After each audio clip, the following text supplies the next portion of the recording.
Welcome to our channel. We're thrilled to have you here with us today. Today we're diving into an important topic, the 7 things you should always keep private to protect your personal and professional life. In a world where oversharing has become the norm, it's crucial to understand the value of keeping certain aspects of our lives to ourselves. In the age of social media, it's easy to feel pressured to share every aspect of our lives with the world. From our daily routines to our deepest thoughts, the urge to post and share can be overwhelming. But there's incredible power in discretion and intentionality when it comes to what we choose to keep private. By being selective about what we share, we can maintain a sense of control and protect our inner peace. Think of it like this: some things are best nurtured and cultivated in the quiet corners of our own hearts and minds. These private moments allow us to grow and develop without external pressures or judgments. Sharing them prematurely can sometimes do more harm than good. It can lead to misunderstandings, unwanted opinions, and even regret. Remember, privacy isn't about hiding who you are, but about protecting your energy and focusing on your journey. It's about creating a safe space for yourself to thrive and flourish. Over the next few minutes, we'll explore 7 things you should consider keeping private, not to be secretive, but to cultivate a stronger, more authentic, and more peaceful version of yourself. So, let's dive in and discover the power of privacy together. Our goals are like seeds. They need time, nurturing, and patience to grow into something beautiful and strong. Just like a seed needs the right conditions to sprout, our dreams require a whole lot of belief to blossom into reality. When we share our goals too early, we expose them to the elements before they're ready to withstand the challenges. Think about a time you shared a goal with someone, and they didn't quite get it. Maybe they even discouraged you. It can be disheartening. How did that make you feel? Did it make you doubt yourself or your vision? Did it plant seeds of doubt in your mind?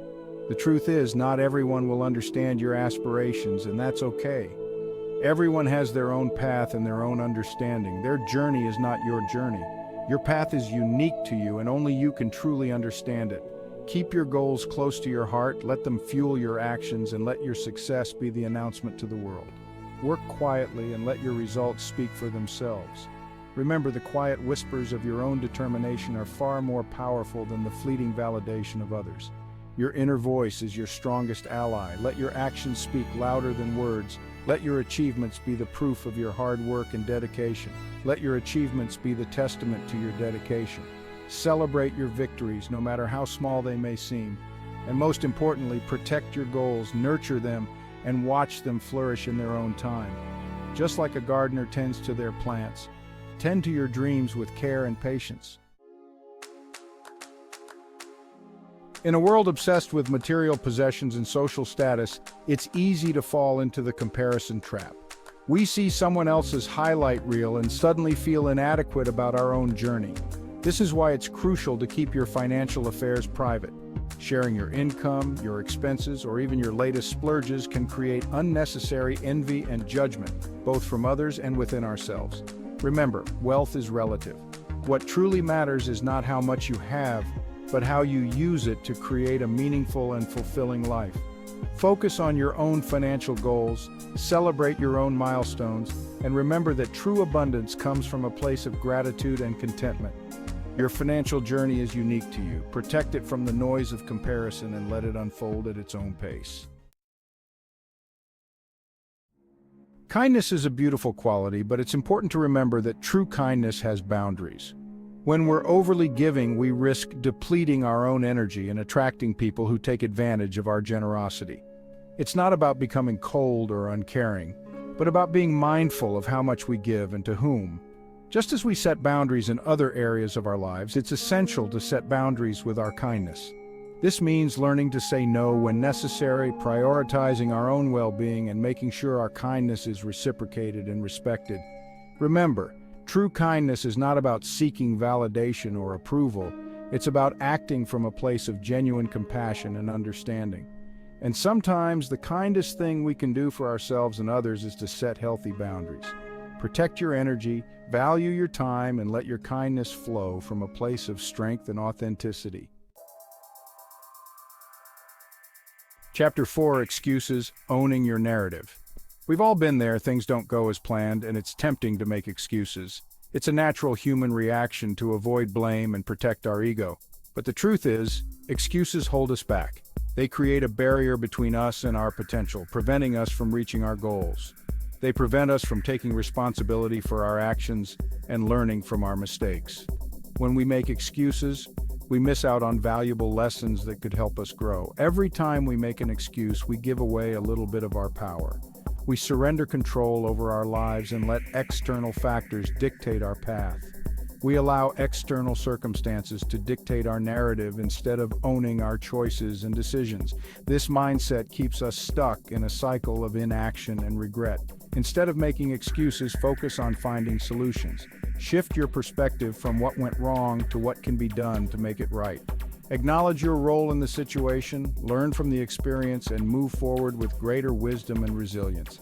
Embrace the opportunity to improve and adapt.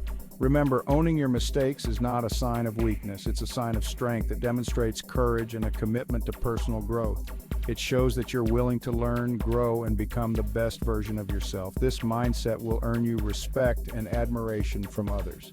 So the next time you're tempted to make an excuse, pause, take a breath, and choose ownership instead.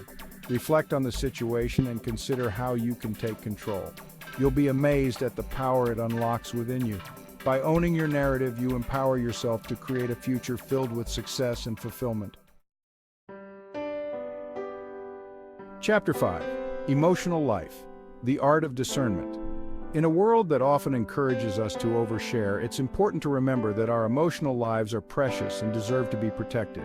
Sharing every up and down with a wide audience can sometimes magnify our problems instead of solving them. It's like pouring salt on a wound, it only makes it sting more. This doesn't mean we should bottle up our emotions, but it does mean being selective about who we share them with. Choose people you trust, people who will listen with empathy and offer support without judgment. Remember, vulnerability is a strength, but it's most powerful when shared in safe and sacred spaces. If you're struggling with difficult emotions, consider seeking professional help. A therapist can provide a safe and confidential space to process your feelings and develop healthy coping mechanisms. Chapter 6. Criticism, delivering it with kindness.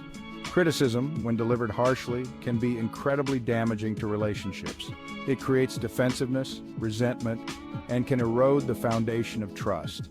If you find yourself needing to offer criticism, remember to do it with kindness and compassion.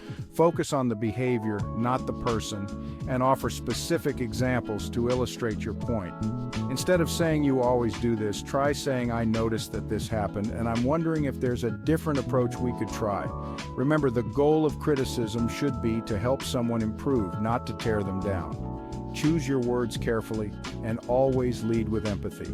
When we approach criticism with kindness, we create a space for growth and understanding, strengthening our relationships instead of damaging them. Chapter 7. Advice. Sharing experiences, not opinions. We all have opinions, but it's important to remember that unsolicited advice is rarely welcome. When we constantly offer advice, we risk coming across as judgmental, condescending, and out of touch with the other person's experience. Instead of offering advice, try sharing your own experiences. Talk about your own struggles, your own lessons learned, and how you navigated similar challenges. This allows the other person to draw their own conclusions and find their own path without feeling pressured to conform to your expectations. Remember, everyone's journey is unique. What worked for you may not work for someone else, and that's okay. By sharing our experiences instead of our opinions, we create a space for connection, understanding, and mutual respect. Thank you for watching. If you found this video helpful, please give it a thumbs up, share it with your friends, and don't forget to subscribe to our channel. Hit the bell icon to stay updated with our latest content. Remember, privacy is not about hiding who you are, but about protecting your energy, nurturing your growth, and living a more intentional and fulfilling life. By being mindful of what we share, we create space for deeper connections, greater self-awareness, and a more peaceful and authentic existence. See you next time.